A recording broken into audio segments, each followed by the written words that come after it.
Peacemakers of Christo. இயேசுவில் அன்பார்ந்த சகோதர சகோதரிகளே, ஒரே ஒரு விஷயத்தை மட்டும் பற்றி சொல்லிவிட்டு நாம் திருப்பலியை தொடருவோம்.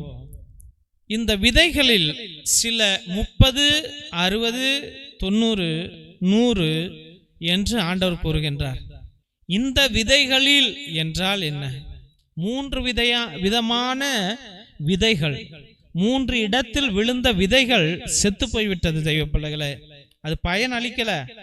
ஆனால் அந்த முழு வார்த்தையை கேட்டு, இறை வார்த்தையை கேட்டு, அதை உணர்ந்து, அதை அனுபவித்து, அந்த இறை தன்மையை உணர்கின்ற மனிதன், இறை சக்தியை அனுபவிக்கிற மனிதன் கூட 100 மடங்கு பலன் அளிக்க மாட்டான்னு ஆண்டவர் சொல்றார். அப்ப எல்லா விதையும் சேம் தான், இறை வார்த்தையை. ஆனால் இன்னும் சில விதைகள் நல்ல நிலத்தில் விழுந்தன. அவை முளைத்து வளர்ந்து சில 30 மடங்காகவும், ஆண்டவருடைய வார்த்தையை கேட்கிறவன் எல்லாம் 100 மடங்கு கொட்டுவான்னு இல்ல. சில பேர் 30 மடங்கு தான். சில பேர் ஒரே ஒரு ஜெபமாலை தான் சொல்லுவான். சில பேர் ஒரே ஒரு நபருக்கு தான் ஒரு அன்னதானம் வாங்கி கொடுப்பான். மாசத்துல ஒரு நாள் தான் கோயில்ல ஒரு 10 ரூபா போடுவான். சில பேர் மாசம் மாசம் போடுவாங்க. சில பேர் அனுதினமும் போடுவார்கள், அனுதினமும் சாப்பாடு போடுவார்கள், அனுதினமும் உதவி செய்வார்கள்.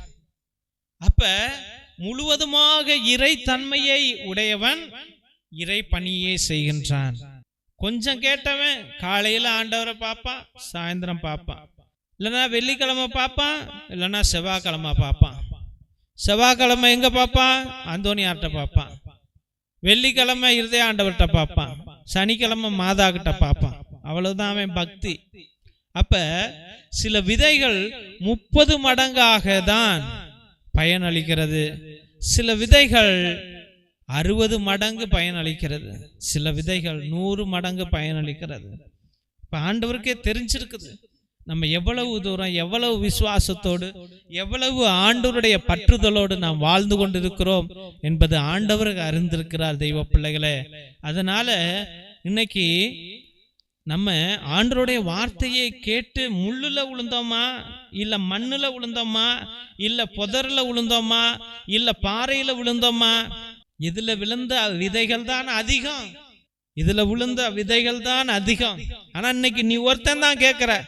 இந்த ஜபத்தை 100 பேரா பாக்குறாங்க கிடையாது. நீ ஒருத்தன் தான் பாக்குற. நீ இறைவனாக மாறணும், இறைவன் உனக்குள்ளாய் வரணும். இதுதான் ஆண்டவர் எனக்கு இன்னைக்கு போதிக்க சொல்லி இருக்கிறார். உனக்கு நமக்குள்ள இறைவன் வரணும், அந்த தேவனை நாம் உணரணும். அந்த தேவன் எங்கும் இல்லை, அவர் என்னிடத்தில் தான் இருக்கிறார். அந்த தேவனை நான் தாங்குகிறேன்.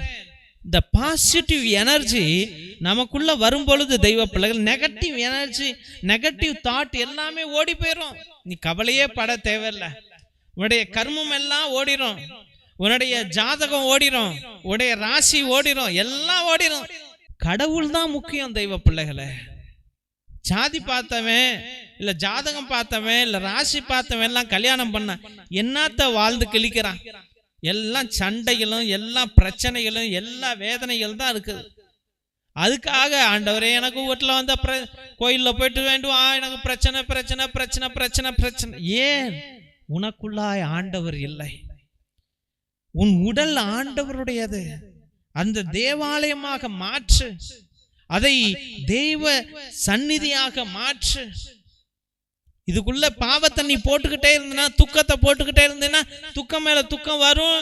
அப்புறம் பிபி அதிகமாகும், சுகர் அதிகமாகும், செத்து போவ. அப்ப சாவது முக்கியமா தெய்வ பிள்ளைகளே? சாவது முக்கியம் இல்லை. நீ பிபியும் சுகரையும் ஏத்திருக்கிறிய, கடவுளை ஏத்துன்னு தான் சொல்றேன் நான். நீ பண ஆசையும், பொருளாசையும், அதிகாரத்தையும், பெருமையும், தற்பெருமையும் ஏற்றி வச்சிருக்கிறிய, அதெல்லாம் அகற்றி போட்டுட்டு ஆண்டவரை ஏற்று, இந்த உலகத்தை படைத்தவரை ஏற்று. இது தேவனுடைய ஆலயம்.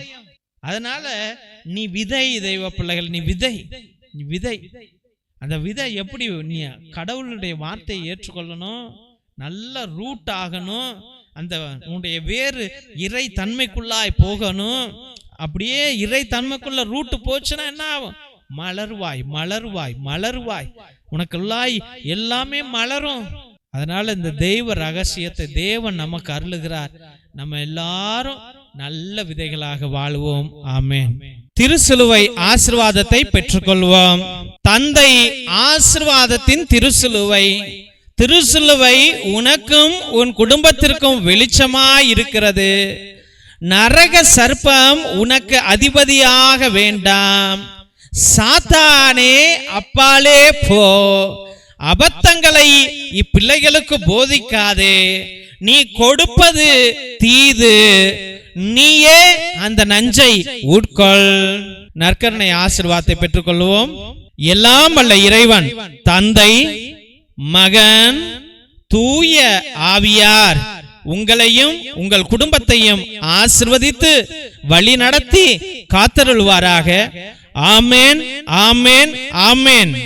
இயேசுவில் அன்பார்ந்த சகோதர சகோதரிகளே, முதல் முறையாக நாங்கள் உங்களுக்கு அனைவருக்கும் எங்களுடைய மனமார்ந்த நன்றிகளை தெரிவித்துக் கொள்கிறோம்.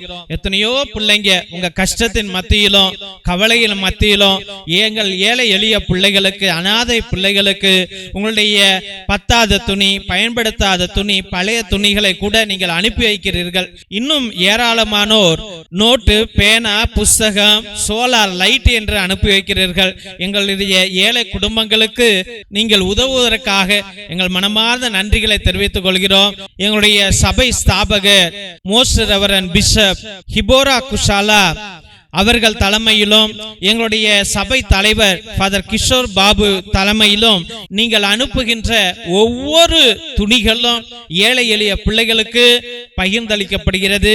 பிள்ளைகள் படிப்பதற்கு பகிர்ந்தளிக்கப்படுகிறது. அதை தான் இந்த போட்டோல நீங்க பார்த்து கொண்டிருக்கிறீர்கள். உங்களுடைய மனமார்ந்த உதவிகளுக்கு எங்கள் அன்பான ஜெபங்களும் நன்றிகளும். மற்றுமாக உங்களால் முடிந்த அளவுக்கு உங்களுடைய உற்றார் உறவினரிடம் சொல்லி கூட இந்த பழைய துணி, பத்தாத துணி, பயன்படுத்தாத துணிகளையும் மற்றுமாக ஏதாவது நோட்டு, பேனா, புஸ்தகங்களை கூட நீங்கள் தொடர்ந்து அனுப்பும்படியாக அன்போடு வேண்டுகின்றோம். மற்றுமாக ஒவ்வொரு நாளும் மதியம் 3 மணியிலிருந்து 5 மணி வரைக்கும் நீங்கள் அனுப்புகிற கருத்துக்களை ஆண்டவருடைய பாதத்தில் சமர்ப்பித்து, தெய்வ பிள்ளைகளை ஒரே குருவானவர் இறை இரக்கத்தின் ஜெபமாலை, இறை இரக்கத்தின் நவநாள், ஆராதனை, உன்னத திருப்பலி அர்ப்பணித்து ஜெபித்துக் கொண்டிருக்கிறோம். தெய்வ பிள்ளைகளை உங்களுடைய கருத்துக்கள் நிறைவேற அன்றாட ஆண்டவரோடு மன்றாடி கொண்டிருக்கிறோம். உங்க கருத்துக்களை அனுப்புங்கள். ஒருவேளை உங்கள் விண்ணப்பங்கள் நீண்ட நாட்கள் நிறைவேறாமல் இருந்தால் நேர்த்தி திருப்பலி அர்ப்பணியுங்கள். 3 திருப்பலி, 5 திருப்பலி, 7 திருப்பலி, 9 திருப்பலி, 12 திருப்பலி, 21 திருப்பலி, 33 திருப்பலி என்று நீங்கள் அர்ப்பணிக்கலாம். ஒருவேளை உங்களுடைய குடும்பத்தில் யாராவது மரித்திருந்தால் அவர்களுக்கு கிரகோரியன் மாஸ், அதாவது புனித கிரகோரியார் திருப்பலியை அர்ப்பணியுங்கள். 30 திருப்பலி ஒரு ஆத்மாவுக்காக ஒரு குருவானவர் என்னாலும் ஜெபித்துக் கொண்டிருப்பார். அவருடைய நித்திய இளைப்பாறுதலுக்காக ஜெபிப்பார். அதை நீங்கள் அர்ப்பணிக்கப்படியாக அன்போடு வேண்டுகின்றோம். மிரக்கல் ஆயில், அதிசய எண்ணெய், இது கோகனட் ஆயிலோ மற்ற எண்ணெயோ கிடையாது. இது நிஜமாகவே உயிரை காக்கும், வலியை நீக்கும், ஆஸ்மா வலிக்கும், மூச்சு வாங்குதலுக்கும், மூச்சு திணறலுக்கும், வயிற்று வலிக்கும், கால் வலிக்கும், தலைவலிக்கும், அனைத்திற்கும் பயன்படும். தெய்வ பிள்ளைகளே, இதை நீங்கள் வாங்கி பயன்படுத்தும்படியாக அன்போடு வேண்டுகிறோம். நீங்க மட்டும் பயன்படுத்துவது இல்லாமல் மற்றவர்கள்ட்டையும் சொல்லுங்க, இந்த எண்ணெயை வாங்கி பயன்படுத்துங்க, எல்லா வழிகளிலிருந்து ஆண்டவர் விடுதலை கொடுப்பார் என்று சொல்லும்படியாக அன்போடு வேண்டுகின்றோம். ரத்தத்தின் விடுதலை ஜெப புத்தகம் அந்த காலத்தில் நம்முடைய மூதாதையர்கள் அந்தோனியா தகடு, செபஸ்தியா தகடு எழுதுவதற்கு பயன்படுத்திய ரகசிய ஜெபங்கள் உடையவை, சக்திமிக்க ஜெபங்கள் உடையவை. இதை வாங்கி நீங்கள் பயன்படுத்தும்படியாக அன்போடு வேண்டுகிறோம். இது செய்வினை அகற்றுவதற்கும், கட்டுகளை உடைப்பதற்கும், குடும்ப வளர்ச்சி அடைவதற்கும் அருமையான ஜெபங்கள் உடையவை. இது தமிழ்ல, இங்கிலீஷ்ல இருக்கு. இதையும் நீங்க வாங்கி பயன்படுத்தும்படியாக அன்போடு வேண்டுகின்றோம். மற்றுமாக தெய்வ பிள்ளைகளே, ஒவ்வொரு நாளும் மதியம் 3 மணியிலிருந்து 5 மணி வரைக்கும் இந்த ஜெப வழிபாட்டில் கலந்து கொள்ளுங்க. இந்த சேனலை பார்க்கிறவங்க, இது கடவுள் கொடுத்த சேனல், இதை தயவு செய்து சப்ஸ்கிரைப் பண்ணுங்க, இதை ஷேர் பண்ணுங்க. கஷ்டப்படுகிறவங்களுக்கு இந்த வீடியோவை அனுப்பி இதுல கலந்து கொள்ளுங்க என்று அன்போடு கேட்டுக்கொள்ளுங்க. இந்த ஊழியத்தை நீங்கள் வளர்க்கும்படியாக அன்போடு வேண்டுகின்றோம்.